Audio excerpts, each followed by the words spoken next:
हर नमाज के लिए एक फरिश्ता आवाज लगाता, अरे मुसलमानों अपने आप को जहन्नम से बचाओ, इसलिए कि तुम्हें नमाज छोड़ के जहन्नम के करीब जा रहे हैं, नमाज पढ़ के जहन्नम से दूर हो जाओ। तो जहन्नम से बचने का एक जरिया, एक इबादत क्या है? नमाज भी है।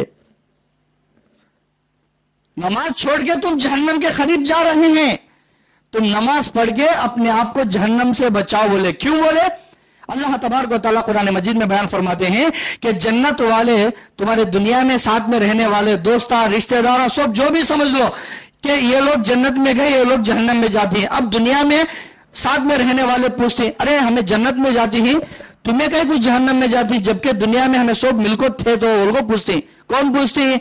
जन्नत में जाने वाले जहन्नम वालों से। जब जहन्नम वाले क्या जवाब देंगे मालूम?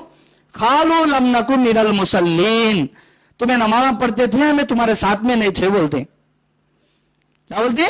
हमें नमाज पढ़ने वालों में से नहीं थे, ये हमारा बड़ा गुनाह, हमें नमाज नहीं पढ़ते थे, इस वजह से आज हमें जहन्नम में जाती, और तुम्हें नमाज पढ़ के अल्लाह को खुश करके जन्नत में जाती हैं। ये अफसोस कब करती?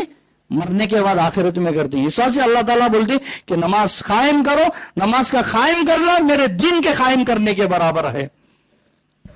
और नमाज पढ़ने से फायदा छे भाई, नुकसान क्या भी नहीं। अल्लाह के नबी सल्लल्लाहु अलैहि वसल्लम फरमाते हैं, वजू करते हैं नमाज के लिए, तुम्हारे छोटे गुनाह पूरे माफ हो जाते हैं। फिर जब नमाज पढ़ती तो एक नमाज दूसरे नमाज के दरमियान के गुनाह माफ होते हैं, गुनाह माफ होते हैं। वजू करो गुनाह माफ होते हैं, नमाज पढ़ो गुनाह माफ होते हैं। अस्सलावातुल खम्स कफ्फारातुल लिमा बैनहुन्ना, एक नमाज दूसरे नमाज के दरमियान के गुनाहों को मिटा देती है। ऐसी इबादत है नमाज। हज करना उम्रा करना बोले तो पैसा खर्चा होती, लेकिन नमाज पढ़ने क्या पैसा खर्चा होती? अज़ा हुई, वजू कर लिए, 2 रकात 4 रकात नमाज पढ़ लिए, फिर चले गए दुनिया में कमाने। तो इसी इबादत के वास्ते भी हमें बहाने बनाए, नमाजा नहीं पढ़े, नमाज नहीं, नमाज के तरीके भी बदला को पढ़े, बोले तो ये नमाजा हमें आखिरत में कामयाब नहीं बन सकते ऐसे नमाजा लेकर।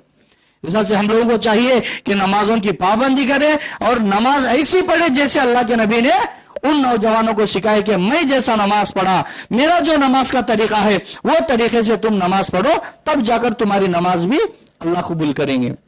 अल्लाह से दुआ है